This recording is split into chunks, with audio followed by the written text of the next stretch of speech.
So we're gonna start. There's like an entire playlist here that goes like all the way down. So yeah, I got to like halfway through that one. Anyways, yeah, we'll start.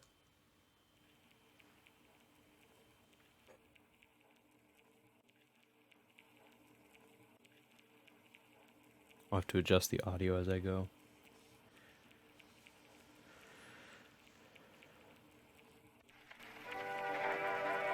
On planet Earth, life has thrived for millions of years. Creatures big and small have found ways to adapt and evolve to flourish in all types of I know, environments. right? From barren Don't tell wastes nobody. to lush forests, Captions? life Oh yes. can be found. Sorry. Auto-generated. Well, that's fine. It should pick up every Earth word. has homed You know, these robot to creatures robot since the dawn translations. of life itself. Only until very recently, things have changed. New life forms have appeared all around the globe and completely changing the balance of nature and what we know about evolution itself. That is why we, at National Living Meat Research, have been studying these new species, trying to help educate everyone about these creatures and their wondrous ways of life. First, what are these new life forms? Since their explosive arrival across the globe in 1931, there has been much debate on what these newcomers are and where they came from. Are they extraterrestrials coming to invade Earth? Or are they demons who come from hell to purge humanity? From what our scientists have discovered, no. The origins of these creatures are solely to Earth, miraculously out of nowhere. We don't know why or how, but one thing is for certain, Earth is now their home. What these creatures are is mysterious and still not well known today. But here is what we do know. These creatures are comprised mainly of muscle tissue, organs, and bones. They greatly resemble animals with no skin, or store-bought meat. Because of these characteristics, they have been named accordingly as Vita Carnis. The Carnis species consume decaying, organic matter, but their main diet is composed of raw meat, not including their Carnis relatives. The Carnis only appear in places where there is an abundance of crawl, which leads to the first creature of the Carnis species, the crawl. The crawl is a growth of meaty tendrils that closely resemble the small intestine, the only difference being the dark red coloration.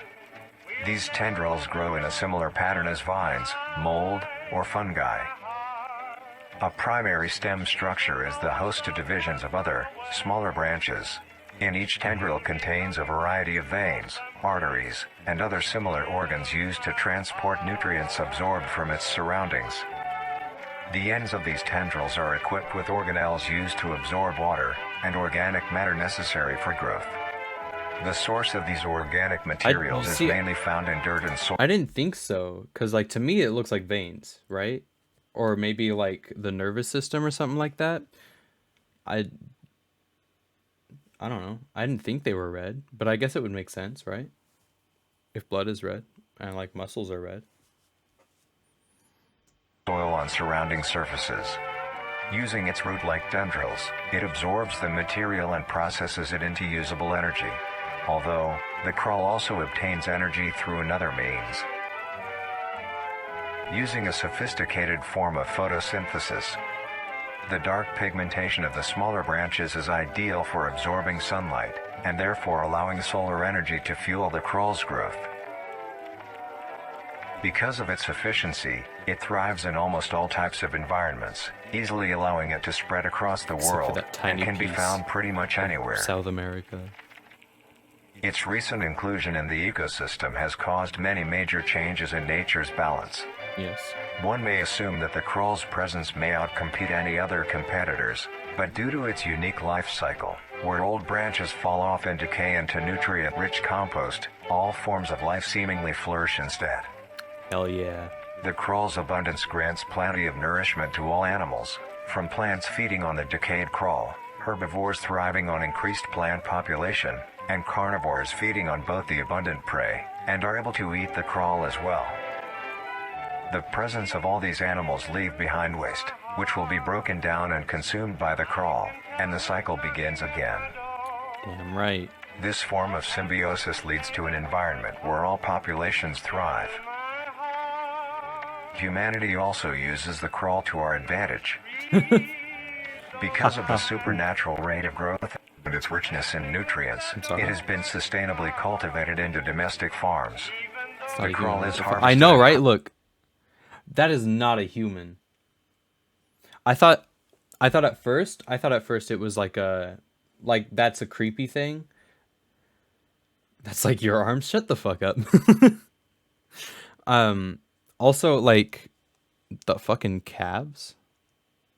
What the hell? But it doesn't look like a normal human, and it's like that uncanny valley type thing, you know? So, and that's a runner for real. Track star. But yeah, no, apparently that's just because of the supernatural rate of growth and its richness in nutrients, it has been sustainably Can you not? cultivated into domestic farms. The crawl is harvested and processed into fertilizer, which greatly increases crop yield and quality. The crawl may also be used as a food source for humans, and reliably so. But due to its unkindly appearance and taste, it has yet to reach cuisine standards. Dang. The crawl also plays a very important role in the next creatures that we have been studying. Sometimes, in a crawl-populated environment, a node of meat may develop on one of the branches. This node will fall off and grow into a functioning organism, and go to live on as an independent animal. This leads us to the upcoming species that we will be discussing. The first of these creatures are the Trimmings. Can you, why does it do that? Okay. So, I'm gonna go here because you guys probably haven't seen this. Hello? Okay. Give me those stills. Okay. Oh, wrong one. So this is just the same image as what's going to show up, which is this. And that's all we get of it, is one frame. Which is very hard to read. So let's see. Yeah, no, I'm terrible. Once upon a time, there was a something kingdom. The kingdom. I'm not sure. A book from Shrek. I like how it's capitalized. That's the name of the book from Shrek. Anyway, so that's our first one. That's the first one. Not bad. Second one, also not bad. These things aren't really spooky. It's really interesting until it gets to the scary part.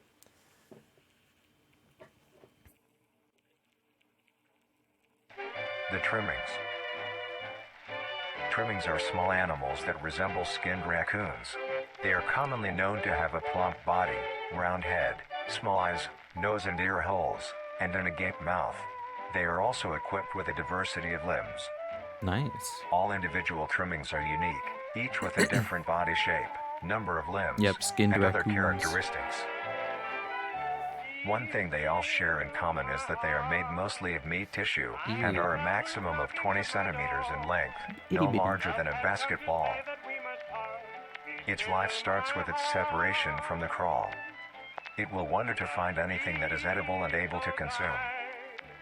Although it is an omnivore, being able to hunt meat and forage for plant matter, Trimmings are almost entirely not skin raccoons, skinned, as in no skin.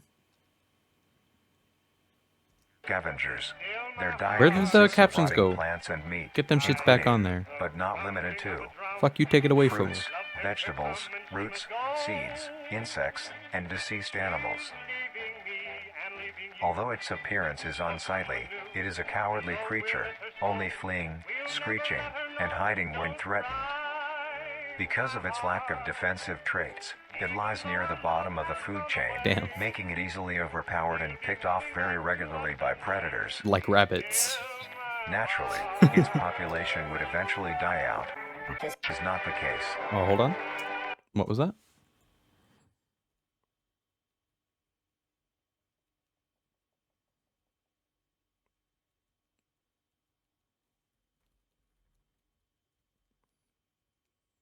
Okay, here we go. Mass trimming infestation.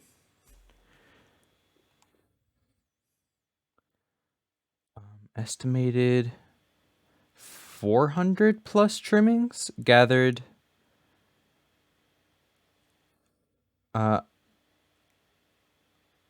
something a large abandoned satellite dish.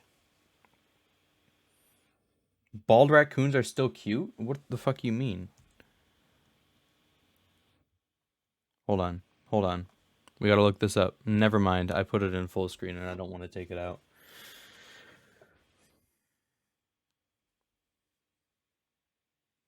Give me the bald raccoon pictures. I. What the fuck? What do you mean it's still cute?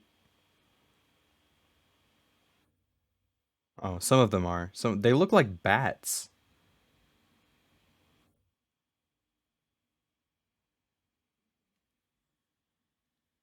This is just a chihuahua though.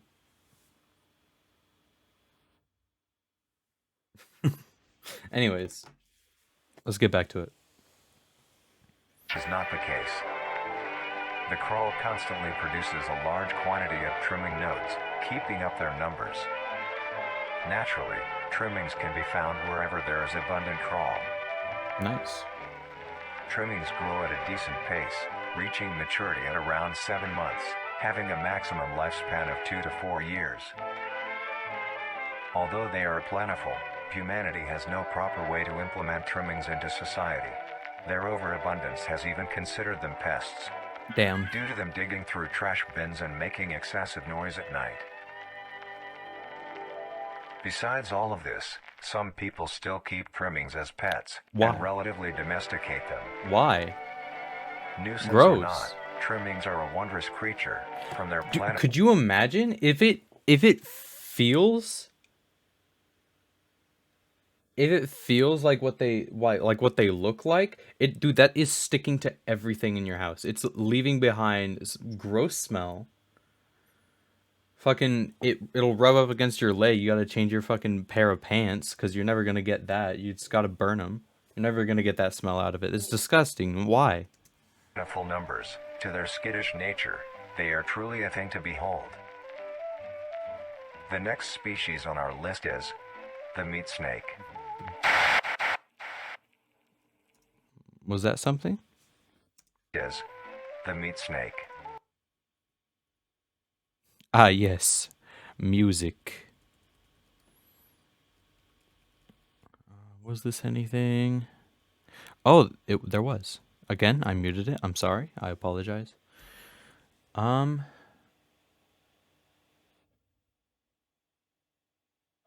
Sorry. During the travels on one of their something, a great storm struck. It was so powerful, it swayed the boat, the royal family.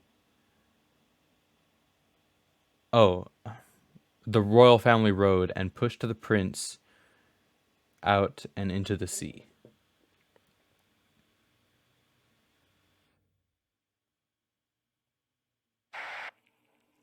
Oh yeah, meat snake. It's a very funny concept, but I'm gonna have to mature real quick here because it's funny. They could have chosen a better name. I mean, come on, meat snake. The meat snake. The meat snake is a worm-like creature, made of a variety of types of meat, coated in a transparent, skin-like membrane. Transparent coating that acts as the brain and nervous system, holds the body together, and contains the preserving fluids to keep the meat and organs from dying. Decaying. I'm stupid. These are actually cool. Despite their name, I actually really think that Its these are size varies during a its very cool lifespan, concept. depending on how much it consumes. When it first separates from the crawl, it is only a few centimeters in length. Eventually, it will reach an average length of 5 meters.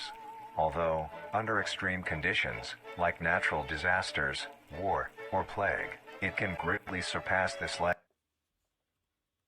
It really hits us with that. Where is it? Largest meat snake ever discovered. Damn. 1947. Okay. During a sweep of underground sediments. Oh, maybe in my pants. You guys are you guys are on it today. During a sweep of underground sediments made during the war, a massive-sized meat snake was discovered stuck inside an underground railway. The beast was measured a total of 40 meters in length, which is what, like 120 feet? Right? 40 meters in length. It is believed that bodies gathered during the war were fed to the creature, causing it to reach unbelievable size. Redacted cult activity, so that's fun. Surpass this It's kind of length. like that one episode of The Castlevania, meat snake's diet consists entirely of dead animals or parts. or I guess that A one meat snake is incapable area of of. consuming a healthy, living Sorry, this is organism or important. parts. The meat snake's diet consists entirely of dead animals or parts. A meat snake is incapable of consuming a healthy, living organism. The meat snake allocates its food by using a tongue-like organ covered in sensors to touch and feel its environment. The sensors catch particles of decaying meat, notifying the meat snake that there is food nearby. Nice. This process shares many similarities to regular snakes, hence the meat snake's name. Yes. You could have gone Once something it better though. locates the corpse, the meat snake will open its jaw and swallow the entire body whole. Once the entire body is consumed, the meat snake's stomach will release a variety of chemicals. Some will break down soft tissue like skin For real. and the connection points between muscles. Others chemicals will then ferment and preserve the tissue to keep it from breaking down for as long as possible. Yeah, no, flesh snake would have been better. I mean, come After on. that, the remaining flesh and bones will move along the meat snake's tract and slowly be implemented into its own structure, extending the meat snake. Very interesting. Unsatisfactory parts like skulls, pelvises, hair, and fingernails will be excreted. Lovely. Speaking of skulls, the meat snake will take the skull from the consumed organism and use it as its own. Each meat snake has its own skull, That's each very cool. corresponding to what that one has consumed. This right here, I swear this is if anyone out there has ever played the game Darksiders 2 specifically, this is a very specific boss. So it's cool to see it here. The lore During implications. its lifespan, it And will that, swap they- or replace these skulls. This is like if my needed. favorite thing about this thing. A meat snake's Like lifespan face swaps, it's depends crazy. entirely on how much a meat snake consumes. The longest one has lived for was 28 years. The meat snake has no predators and is immune to disease due to its preserving chemicals. Fair The enough. only significant ways a meat snake can die is through starvation, burning, or complete destruction of the meat snake's membrane coating. Right, because it's the brain. Interestingly, the meat snake is the only member of the Carnis family Dude, that what- is able to Can you keep these on, please?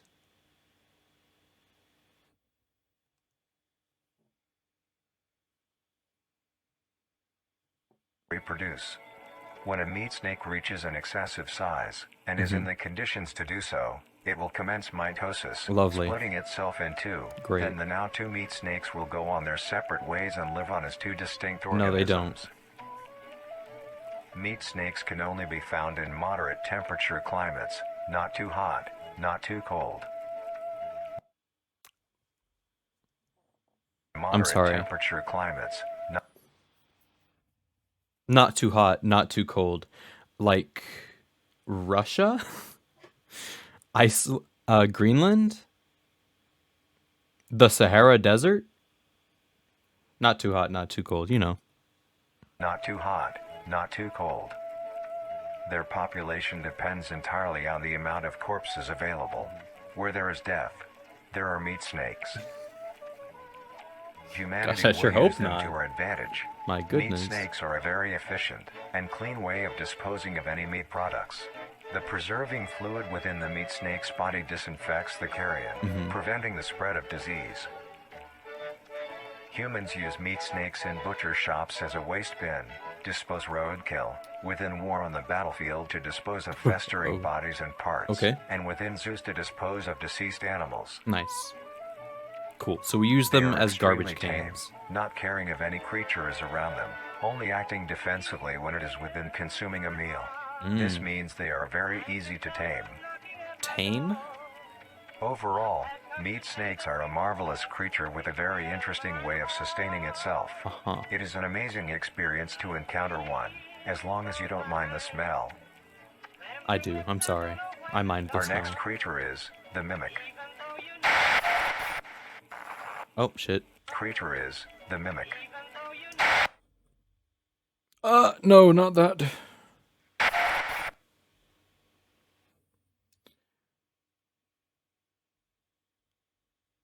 What, the mimic?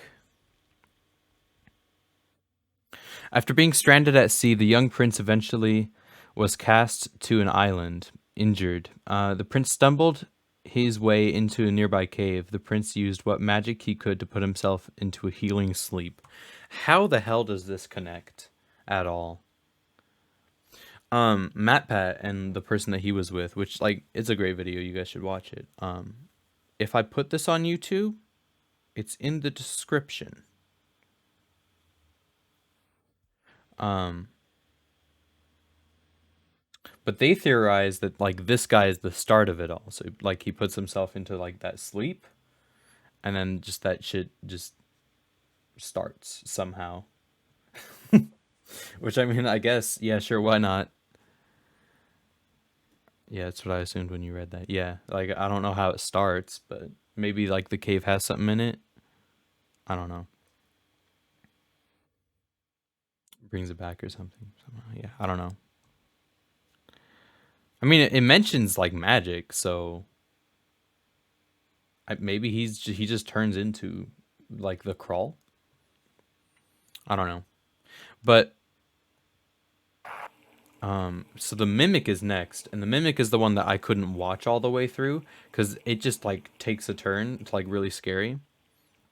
I'm gonna get these on before they annoy me.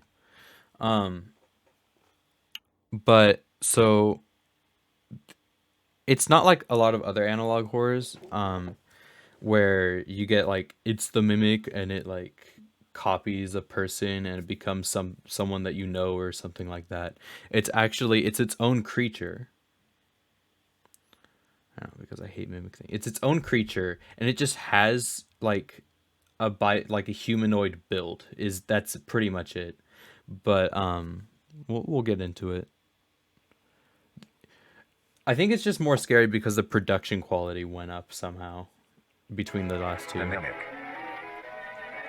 The mimic is a bipedal creature with uncanny similarities to humanoid anatomy. They greatly resemble humans without skin, with added exaggerated features. These features include extended finger length, longer limbs, bulging, empty eyes, and their most prominent feature, a wide, teeth-filled smile. Although it resembles a happy face, this is due to coincidence, and is only how their facial structure is shaped. Damn. They got the happy mimic resting contains face. much more teeth than humans, and their teeth is comprised almost entirely of incisors, with some canine and premolars in the back. Nice. This tooth composition is ideal for biting down onto meat and swallowing chunks whole. A mature mimic's diet is comprised entirely of human flesh. Lovely.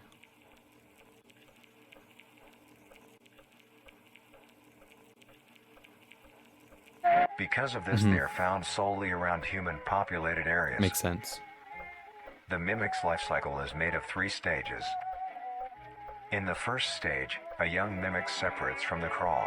They closely resemble their trimming relatives, but are thin, sleek, and only have 4 appendages. In this stage, the young mimic will hunt small animals, moving on to larger and larger as they grow. Once large enough, it will begin metamorphosis into the next stage of life.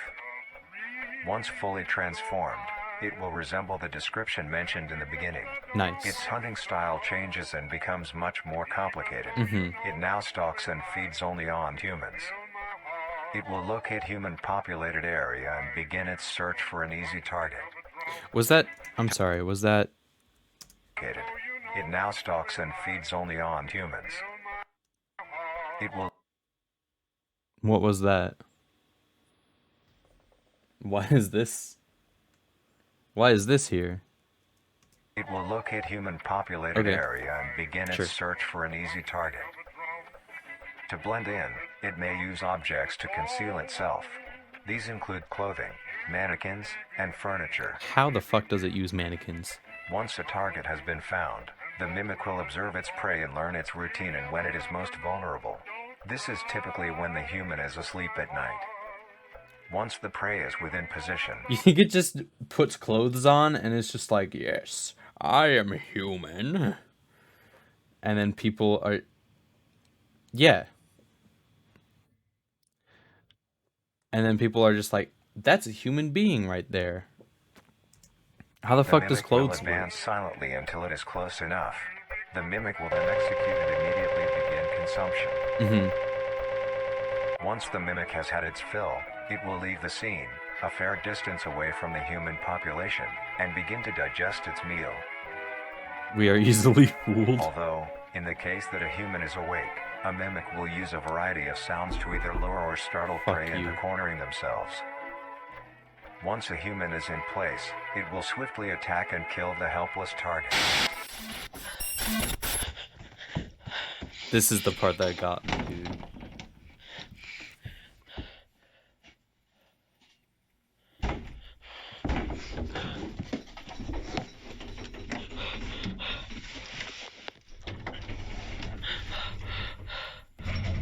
Turn the fucking flashlight off, stupid. Jesus.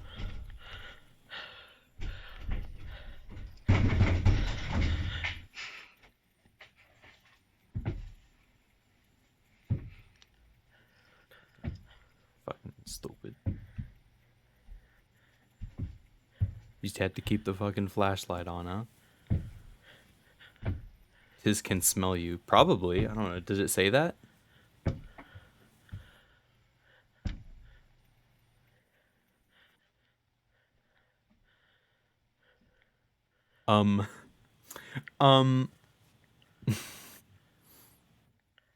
Yeah, probably.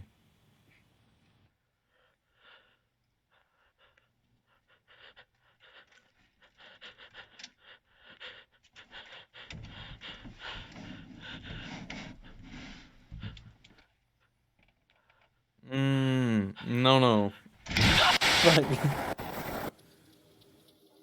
Lobster-looking claws. It's the fucking eye. The next stage of the mimic's life cycle has 2 potential morphs it may develop into. We're now at a spot where I have not gone to. If a mimic has a consistent supply of food, it will develop more human-like features. It will grow skin, hair, and by the end oh will shit, look no, nearly come identical on. to a human Man, being. I just said it doesn't turn into humans and that it's its own thing. Why would you do that to me? Come on. Fuck. I thought you were different. I guess that's how clothes work, yeah? It now can blend entirely into civilization. Of course it can. And lure other humans more effectively. Yeah, why not? The second type of morph happens when a mimic receives an overabundance of food. Overabundance? It will grow into a larger, more evolved hunter. Its proportions will increase in length, and its humanoid Elder features mimic. will fade That's a away. boss fight right there. Hold on, wait, I want to read that. I can't read that. Proportions will increase in length, and its humanoid features will fade away. It grows a thick, dark coating of a flexible skin, which is highly durable, and increases in strength the more the elder mimic consumes. This excludes the face, which is now coated in a pale pink skin. Yeah. The mimic's teeth have also moved deeper into the mimic's throat, leaving its mouth a toothless grin. It 5. uses the dark hue of its skin to hide seamlessly within a dark environment. Its skills have also been heightened. This makes an elder mimic one of the most efficient predators on the planet. Yeah, why not? Because of the obvious threat this poses on humanity, nations around the world have released instructions on how to be able to fend for yourself in a mimic encounter. Here are the instructions. Okay, great. 1. Avoid going out alone if your location is known to have mimics, or there have been mimic sightings. 2. If you encounter a stationary mimic, seemingly unfazed by your presence, quietly leave the location and alert your local authorities. 3. Right.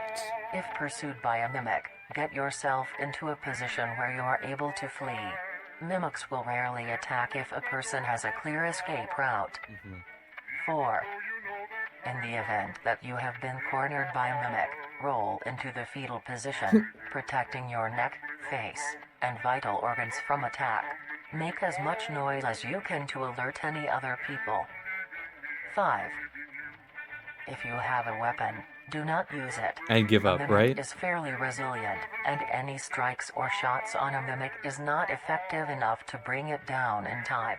Instead, use it as a barrier between you and the mimic to block any attacks. 6. In a situation where a mimic is hunting in the immediate area, and is not aware of your position, hide somewhere low, like under a bed or behind other furniture. Yeah. A mimic will not linger too long to search for prey, and will move on. Be safe, and avoid any encounters with a mimic at all costs. Say no more. Next up, the Harvester. No, no, no. Give me frame.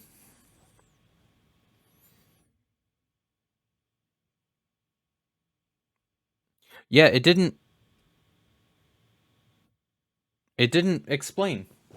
It didn't explain. How the fuck do they use mannequins? I know, right? Another one. I'm not looking forward to it. Hello? But the prince's sleep was long. He slept for what seemed like forever. And he slept as he slept, the land around him changed and grew. It was unrecognizable from when the prince first arrived, but the sleep still needed time to heal the prince, much more time. But it kept the prince safe while he rested, guarding him from the elements as the land changed. So, okay, so it's like a healing sleep. So I'm assuming, right, like part of the sleep that heals him is like the crawl, and it like takes from the things on the earth and to heal him. Those are my thoughts.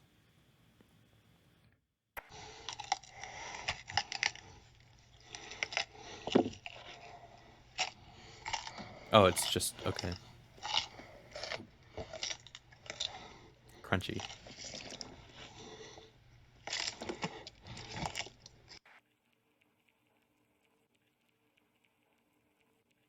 Thank you for that. Love that. Thanks.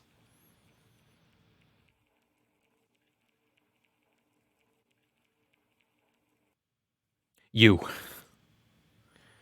Give me the captions, please. Okay. The Harvester. The Harvester is a large, bulbous mass, with a large amount of tendrils spreading from the base. Okay. The bulb measures around 3 meters in height and 2 meters in diameter. The tendrils, on the other hand, can extend up to 150 meters in diameter horizontally. The Harvester is a specialized form of crawl that grows in a unique and deadly way. A harvester is created when a node, that will grow into a harvester, instead of separating, continues to grow. Eventually, it will grow tendrils of its own. It uses the energy provided by its mother branch and expands its reach further. Its tendrils, hidden just below the surface of the ground. The harvester is equipped with 2 types of specialized tendrils. The first type is bulky and flat. They lie the closest to the surface. These branches are lined on each length of the tendril with spines, extending in the shape of a bear trap. On each side of the branch, those particular spines have a vein that feed into them, that pump two types of venom. Of course. On one side, the spines can inject a neurotoxin, which will attack the nervous system of whomever it is injected into, causing sudden paralysis. The other side can inject an anticoagulant, which when injected, prevents blood cells from clotting. Great. Whenever a large animal moves across the area armed with these tendrils, the branches will clamp onto the animal and thrash violently. Once the prey has been injected with both venoms, the tendrils will rest and the prey will immediately collapse. The animal will be unable to move due to the paralysis, and the wounds caused by the thrashing spines will not stop bleeding. All the prey can do is lie patiently, until succumbing to blood loss. Goddamn. Once the prey has bled out, the second type of tendrils come in. They lie below the spine equipped ones. Okay. These branches are thick, but very sturdy. They share similar anatomy to the small branches of the crawl, equipped with organelle that absorbs nutrients. These tendrils sense the blood, and move their way to the surface and begin to absorb the vital fluid. Once the blood has been consumed, the tendrils will wrap around the body and begin to shuffle downwards. This movement loosens the soil and slowly pull the body underground. Once secure, the tendrils will continue to feed until there is nothing but scraps. The nourishment absorbed by the tendrils will be sucked back into the main bulb of the harvester. This bulb houses all the vital organs and the venom glands that pump into the spines. Damn, that's a lot. The nutrients are then converted into usable energy.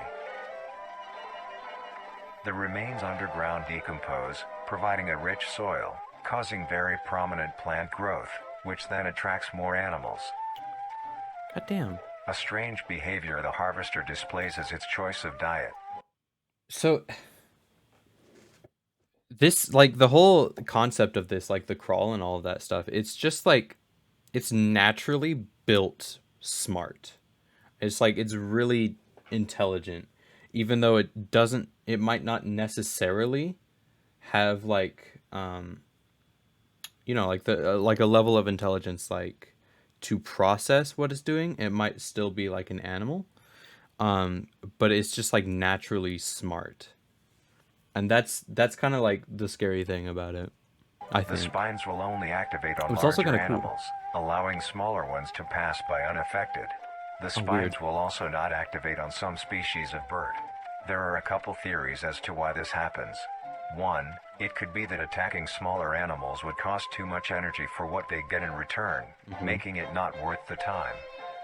Another could be that smaller animals may attract larger animals or predators, That's what I was thinking. allowing a safe place where prey may thrive and lure more predators. It truly is astonishing. Yeah. Although it is a spectacular creature, it is also very dangerous. Is it a... The I mean, I guess harvester it's a is creature. decently rare, only populating sparse areas in the northern hemisphere and woodland forests. If you are stung by a harvester, there will be no way of helping you, Sad being days. that there is no cure, and fatality is 100% positive. Let me see.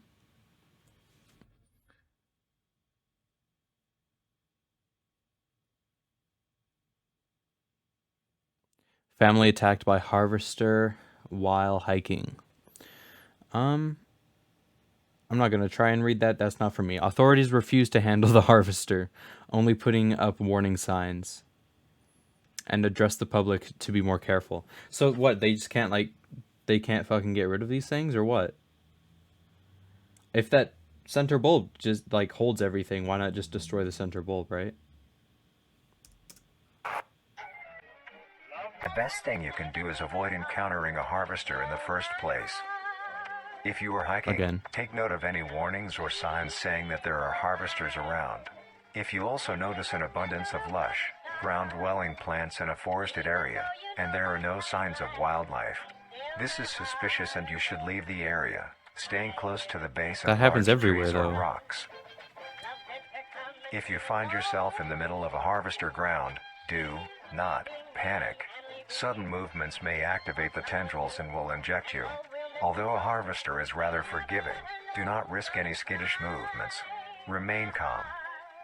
If you have any objects with considerable heft, like coats, backpacks, or full water bottles, gently take that object and lightly toss it towards the bulb and away from your escape route. This will activate the Okay. spines on where the object lands, distracting the bulb for a moment. That makes You will sense. then slowly begin to do wide shuffles away from the bulb. If possible, throw another object when you are certain you are a fair enough distance away, just to be safe. Continue until you are completely sure you are out of harm's way. And out of clothes. You may come out unscathed, but don't be too obnoxious, or you will be a harvester's next meal.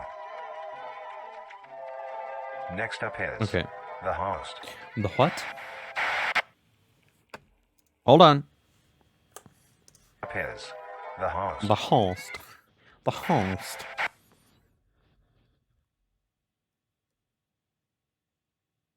Oh, weird. Okay. Oh, I can't read this. Something during a time of hardship, the critters were struggling. There was barely any food to go around. They would go and gather whatever they could, I guess. That's weird. Is this like an actual fucking book? Is this an actual story? Because if so, like, I'm gonna need to look at that, right? I guess this is probably referencing like the things that split off from the crawl. But then that would be weird to say that there's like hardly any food, right?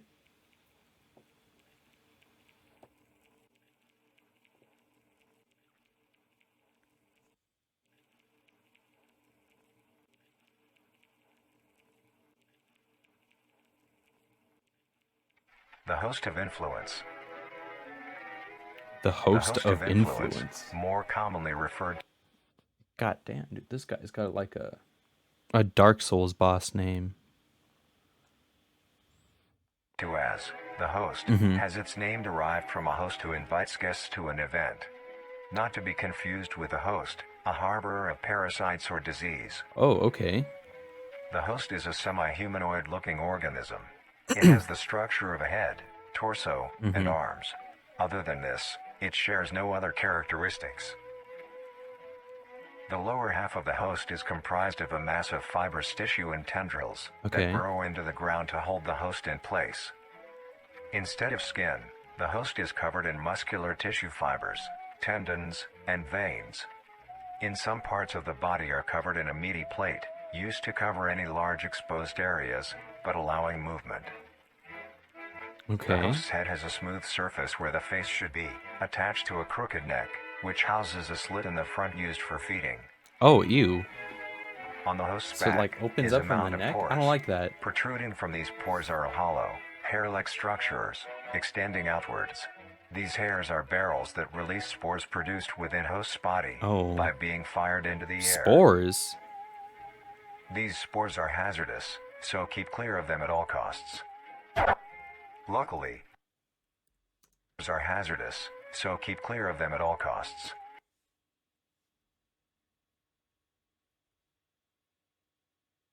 I'm sorry, is this the cult activity that we read about a little bit before? Luckily, the host is rare, only found in North America. Great. Obtaining info about the host is a very risky and daunting task. This is because of their rarity and of how dangerous it is to be up close to one. Mm-hmm. The spores released by a host is very dangerous when inhaled. A host will release a cloud of spores into the air, which will be picked up by wind and carried great distances.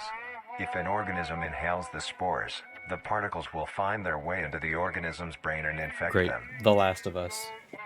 Of An course. infected organism will show no symptoms of infection right away, but a couple hours after infection the infected organism's behavior and thought process will change. Yeah. All right. The first Zombies. symptoms that appear are restlessness, sluggish movement, numbness of joints, and lack of coordination. Then more serious symptoms appear over time.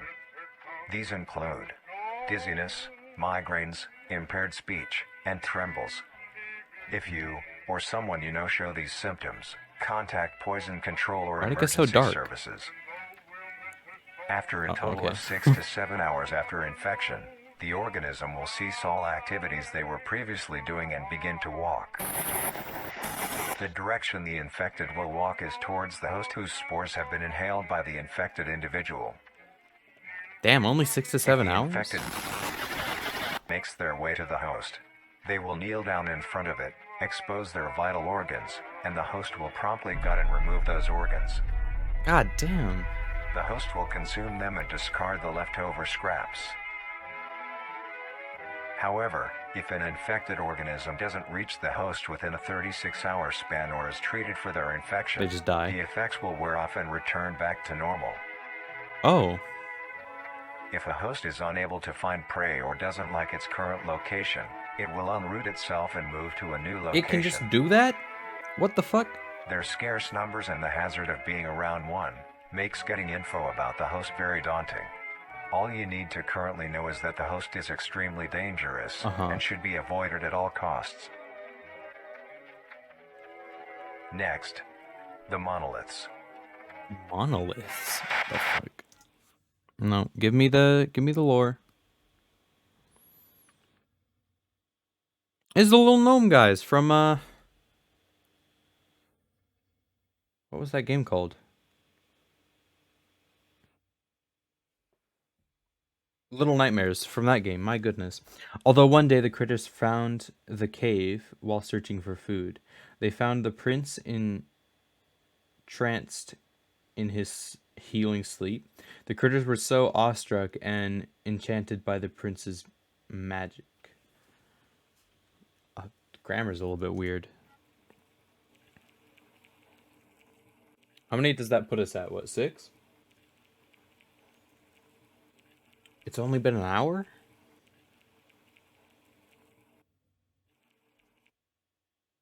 Should we go on? What do we have left?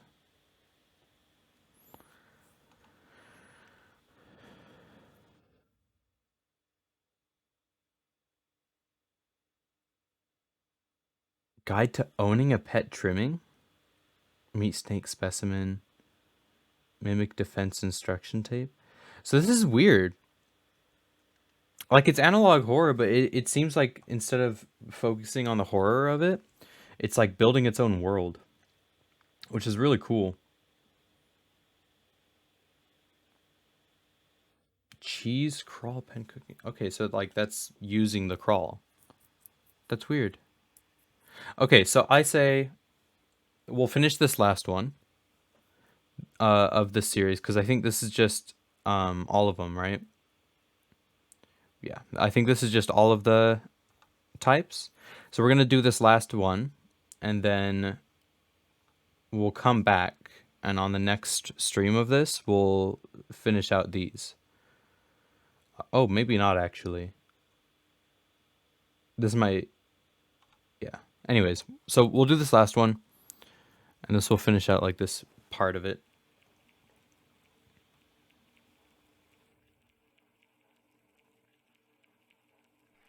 The monoliths. The monolith is a very new creature, only showing up in June of 1972, in the area of... Very new. There are only 72 in the area of... There. That spot. Sorry. You guys can't see. This spot right here. Wherever that is. Rest in peace, Canada. There are only 7 monoliths, all These of things look them weird. located in a circular position, 1.5 kilometers in diameter. This ring of monoliths surrounds...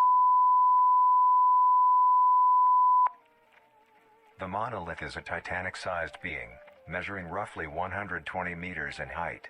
Mm-hmm. Each monolith God has damn. 2 trunk legs that are Holy firmly embedded shit. underground. The legs connect to a torso. The creature itself is made of hundreds of thousands of meaty strands, tightly woven together to form the structure. These strands end at the neck, fusing into a solid mass of hardened flesh in the shape of an upside-down triangle, with a hole in its center. Okay. On each side of the monolith where arms would be, there are dozens of long, rope-like appendages. These reach just barely to the ground.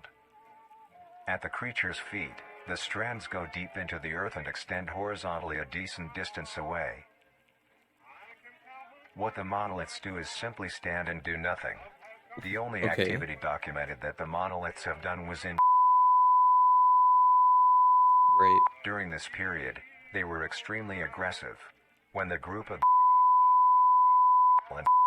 were making their way to the city, the monolith that they had passes roared a deep bellow and swung its appendages at the team, completely wiping them out.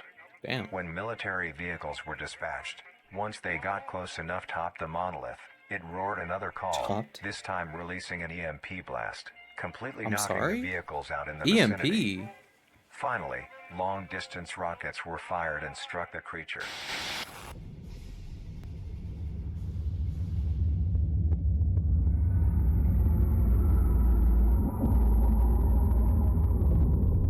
Okay.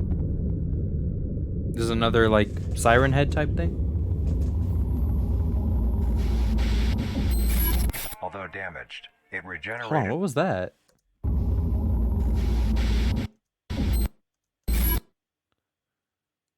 Oh, it's just, okay. Although damaged, it regenerated at great speed and resumed its stance unscathed. Damn. Eventually, the area These has things been really just be fenced out off here and is asserting now their restricted dominance. to all. Ever since, the monolith stands silently, now only a grand spectacle of awe and mystery, only adding more questions to these meat beings. And finally, the last creature on this list is marvelous and majestic. I'm sorry? Creature on this list is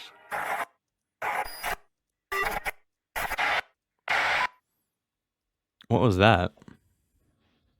Oh, it's just the next slide. We do get our little bit of lore right here. Our page. It's another hard one to read. Something themselves. Who is this creature? Why are they here? Are they dangerous? A thought was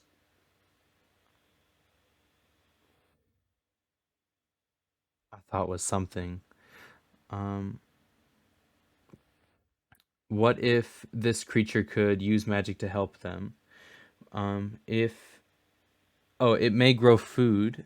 Oh, okay. It may grow food, sickness, or heal sickness. They continue to argue about the prince and his magic. Hold on, sorry.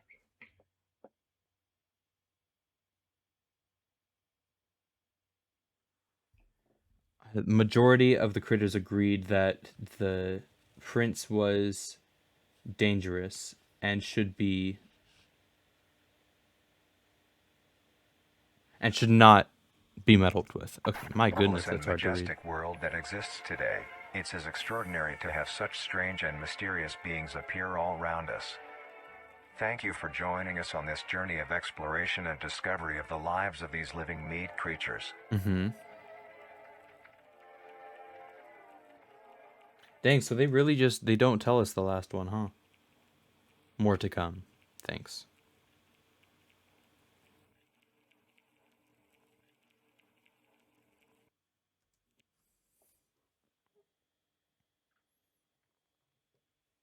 Okay.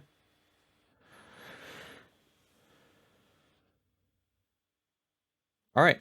Yeah. So I think we're gonna stop there. That was really interesting. After you got past the mimic, it went back to being not as spooky, which is really strange. It was just a little bit like cool. It was kind of cool. It reminds me a lot of like SCP.